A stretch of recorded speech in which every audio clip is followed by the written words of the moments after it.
So, you're getting close to retirement, right? And I bet you are hearing the word annuities absolutely everywhere.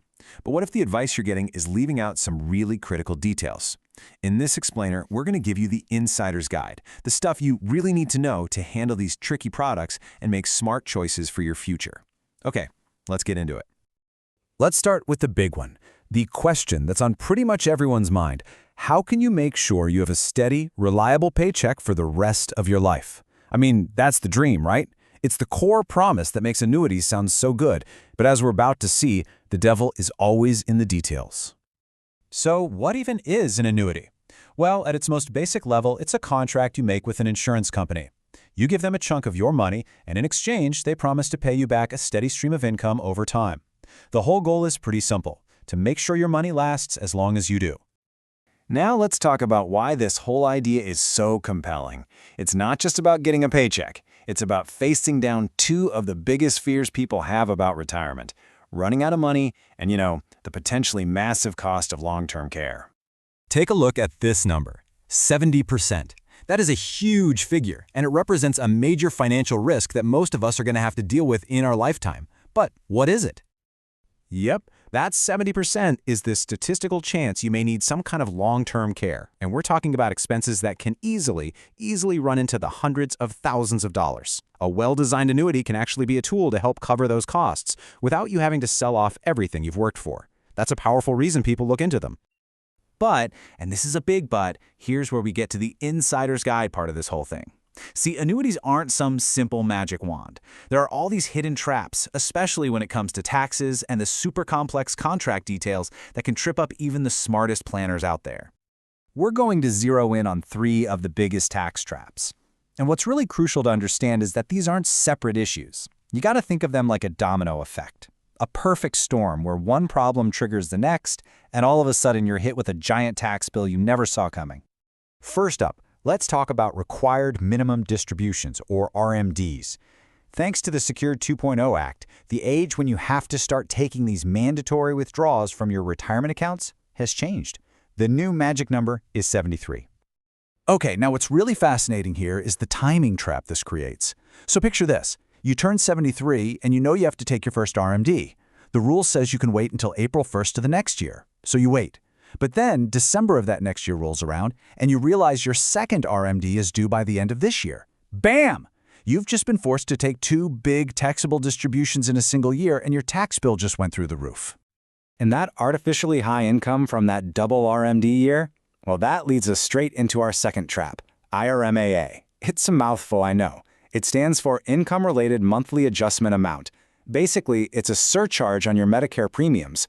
The more income you have, the more you could end up paying for the exact same Medicare coverage. And here's the real kicker. This isn't an immediate problem. Medicare looks at your tax return from 2 years ago to decide what your premiums will be. So that big income spike you had back in, say, 2024, you won't feel the pain until 2026, when your Medicare premiums suddenly and unexpectedly shoot up. It's a really painful surprise, and it was 2 years in the making. And finally, the third domino, Social Security. All that extra income from your RMDs and your annuity checks gets plugged into a special formula the IRS uses. And what that formula does is figure out how much of your Social Security benefit is taxable. If you cross certain income thresholds, boom, up to 85% of the benefits you are counting on are now subject to income tax. That's that tax domino effect in full swing. But believe it or not, the tax traps are only half the battle. The annuity contracts themselves can be an absolute minefield of gotchas and confusing fine print that can cost you a fortune. You absolutely have to know what you're signing. And this shows 2 of the biggest risks perfectly. On one side, you have these things called engineered indexed annuities. They're sold as the best of both worlds. You get the market's upside without the downside risk. But the reality is, they are engineered with these super complex formulas, with caps and spreads and participation rates that often just choke off your gains. They can be so confusing it's nearly impossible to know what you're really getting. Then on the other side, you have the annuitization lock-in.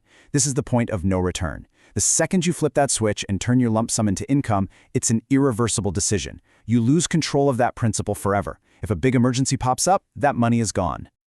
Okay, so we've definitely covered the problems, but what's the solution here? It's not about avoiding annuities altogether. It's about going into it with a clear strategy, one that's all about keeping your control, your flexibility, and having total transparency. So here are 4 core principles for a much smarter way to do this. First, keep some liquidity. Don't lock up all your cash. You've got to have several months of living expenses easy to get to. Second, manage your risks smartly. Sometimes simpler products like fixed index annuities can give you protection without being a total black box.